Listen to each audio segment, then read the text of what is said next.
देखिए, यहाँ पे जितने भी लोग आते हैं सब निडर है। क्यों? क्योंकि भय का माहौल ज़रूर है, लेकिन अब लोगों को लग रहा है कि बहुत हो गया, बहुत भय उन्होंने मन में डाल दिया। जब लोग यूनाइट हो जाए, अगर 65% पॉपुलेशन यूनाइट हो जाए, आप बताइए कौन सी ऐसी ताकत है जो उनके सामने नहीं झुकेगी। तो लोग यूनाइट हो रहे हैं, युवा यूनाइट हो रहा है, युवा का पॉपुलेशन यूनाइट हो रहा है। तो भय को दूर रखें, निडर होकर आपको बाहर आना पड़ेगा, सड़कों पे उतरना पड़ेगा, तभी इस देश का भी भला होगा। Will get a brighter India, will also get a brighter personal futures. देखिए, राहुल गांधी जी को हमारा तो ओपन अपील है ही कि वो राहुल गांधी नहीं है सिर्फ, वो लीडर ऑफ ऑपोजिशन भी है। लीडर ऑफ ऑपोजिशन का ड्यूटी होता है कि ऐसे जो पीपल्स मूवमेंट होते हैं उनको वो सपोर्ट करें।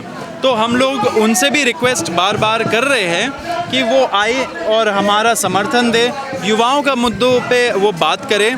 हम लोगों ने सब पॉलिटिकल पार्टीज़ को बोला है कि झंडा, लोगो, बैनर के बगैर आइए, मंच पे आइए एंड युवाओं के साथ सॉलिडारिटी में आप खड़े रहिए, क्योंकि एज लीडर ऑफ ऑपोजिशन भी एंड एज ऑपोजिशन एमपीज़ भी आप लोगों का तो ड्यूटी ही है हम लोग का बात आगे बढ़ाने का। सर, अभी जितने लोग यहाँ पर पॉलिटिकल लोग आए हैं, देखिए, रोज़ मोमेंटम बढ़ रहा है इस प्रोटेस्ट का, रोज़ लोग जुड़ रहे हैं, रोज़ नए संगठन, यूनियंस, ऑर्गेनाइजेशंस जुड़ रहे हैं। तो अब जब ऑपोजिशन लीडर्स आते तो मीडिया भी आ जाती कवर करने। आपको तो पता ही है कि मीडिया में एक तरह से ब्लैकआउट का ऑर्डर है। सारे सिर्फ एडिटर्स को नहीं बोला गया है, सीईओज़ को, जो कंपनी ओन करते, सीईओज़ को बोला गया है कि आप मत चलाइए इस कॉकरोच जनता पार्टी का मूवमेंट। तो ठीक है, अब उनके पास सारा तंत्र है, वो यूज़ करेंगे जैसा वो चाहते हैं।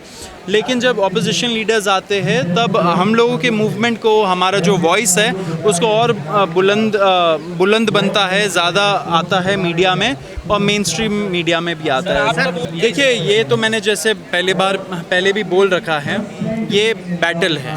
जंतर मंतर पे जो प्रोटेस्ट हो रहा है वो एक बैटल है। बैटल आप कुछ दिनों में, कुछ हफ्तों में, कुछ महीनों में आप जीत सकते हो, लेकिन हम निकले हैं वॉर पे, एंड वॉर है एक अकाउंटेबल, आंसरेबल, ट्रांसपेरेंट सिस्टम के लिए, एक बेटर सिस्टम के लिए। एंड सिस्टम तुरंत तो चेंज हो नहीं सकता है, तो वॉर बहुत साल लग जाते हैं। एंड यहाँ पे जितने भी लोग आ रहे हैं वो समझ रहे हैं कि ये बहुत लंबा लड़ाई है, लंबा संघर्ष करना पड़ेगा। हमारा सवाल इसी बैटल के लिए था। जब तक धर्मेंद्र प्रधान का अकाउंटेबिलिटी तय नहीं हो जाता है तब तक हम लोग जंतर मंतर पे ही बैठे रहेंगे।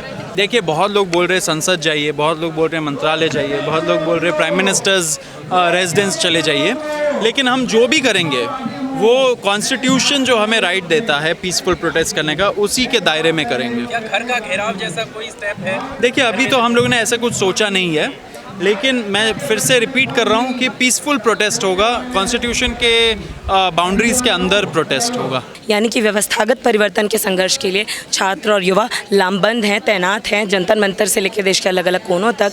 उस क्रांति, उस हौसले और हमारे खून जो सभी का रंग लाल है, जो सभी चाहते हैं कि इस देश में सबके लिए समान शिक्षा, बेहतर रोजगार पहुंचे, उस क्रांतिकारी संघर्ष के प्रतीक के तौर पर हमने ये लाल साफा बांधा है। आज हमने 30 मांग का 30 पॉइंट का ये घोषणा पत्र, जंतर मंतर डिक्लेरेशन भी यहाँ पर डिक्लेयर किया है। पीएमओ ऑफिस में हम देंगे। परसों हमने 40 पॉइंटर चार्जशीट दाखिल करी थी शिक्षा मंत्री जी के खिलाफ। आज यहाँ से हम मांग रहे हैं कि देखिए, नीट पेपर लीक और एनटीए की तो खाली लड़ाई अब रही नहीं, ठीक है। अब देश का युवा तो जाग उठा है, समझ गया है, जान गया है कि मामला केवल परीक्षा चोरी और पेपर लीक को रोकने का तो है ही नहीं।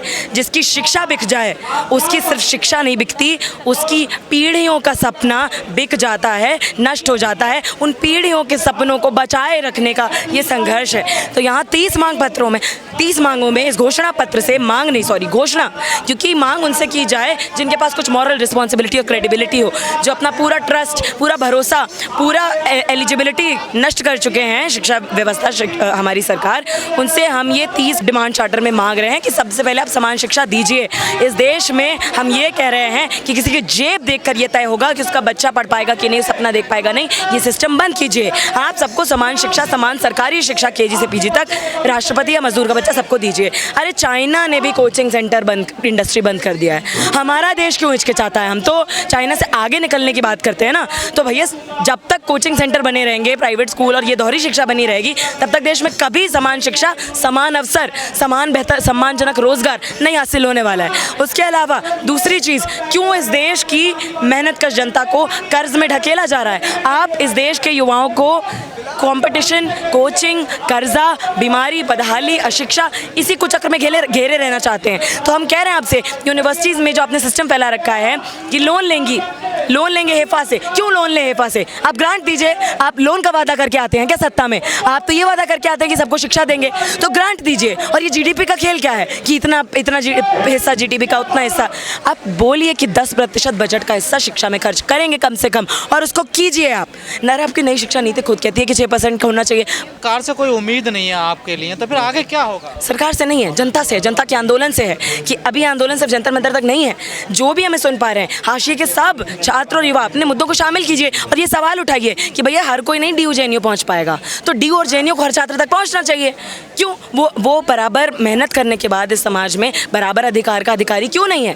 तो ये मामला यहाँ पर देखिए, शिक्षा एक अधिकार होना चाहिए, कोई व्यापार नहीं होना चाहिए। ये हुंकार यहाँ से देश का युवा और छात्र उठा रहा है कि आपने देश की प्रतिभा को, देश में अधिकार को, कंपनियों का जो पिछलग्गू बना दिया है वो बंद कीजिए। आप वो प्रथा, उस सिस्टम को बंद कीजिए।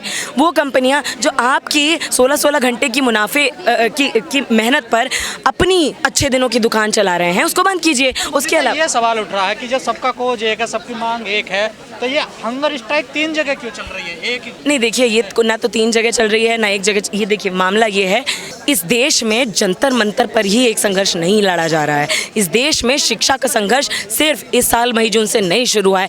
लंबे समय से इस देश की जनता संघर्ष कर रही है कि भैया आपने कह तो दिया है फंडामेंटल राइट टू एजुकेशन, क्यों आपने 8वीं के बाद नहीं दिया है?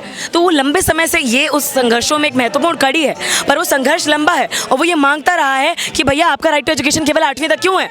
आपने नई शिक्षा नीति कर दिया। अरे जनता की शिक्षा नीति लाइए, पीपल्स एजुकेशन पॉलिसी लाइए। हमें NEP की जरूरत नहीं है, हमें पीपल्स एजुकेशन पॉलिसी 2020 की जरूरत है। तो इन सारी डिमांड्स क्या होगा? 16 दिन तो हो गए आप लोगों के। जनता से अपील है, अपने अपने जगह पर ज़मीन पर उतरकर इन महत्वपूर्ण हाशिए की मांगों के साथ संघर्ष को, आंदोलन को मजबूत करें। हम एक रैली निकालने जा रहे हैं यहाँ से। ये लाल पगड़ी का कॉन्सेप्ट क्या है, एक बार ये बता दीजिए। इधर आ जाओ। देखिए, सभी के खून का रंग लाल है। हमारे हौसले का, क्रांतिकारी परिवर्तन के साझी विरासत का और संघर्ष का रंग लाल है। उस तौर पर हमने हमारे इस क्रांतिकारी संघर्ष को, जो कि अब शिक्षा में क्रांति की बात कर रहा है, व्यवस्थागत परिवर्तन की बात कर रहा है, उसके नाम ये लाल साहब। एक बहुत ही देश का एक बहुत ही कीमती आदमी और एक बहुत जेन्युइन मुद्दे को लेकर के हंगर स्ट्राइक पर बैठा हुआ है और एजुकेशन जैसी चीज़ों पे वो बात कर रहा है। सिर्फ किसी मंत्री के इस्तीफे, मुझे नहीं लगता कि वांगचुक साहब का सिर्फ इतना ही मकसद है कि किसी मंत्री का इस्तीफा हो जाए।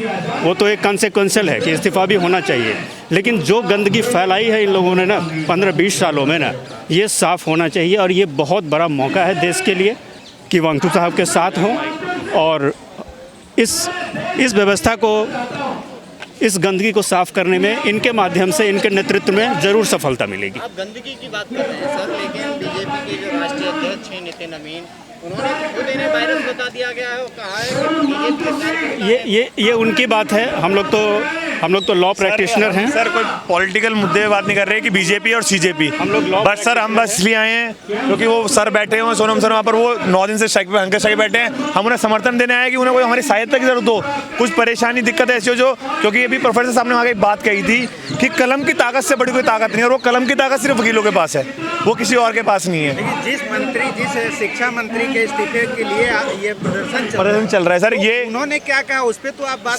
सर मैं बिल्कुल बात कह रहे हैं सर, ये पॉलिटिकली बात हो जाएंगी। वो शिक्षा मंत्री कह रहे हैं ये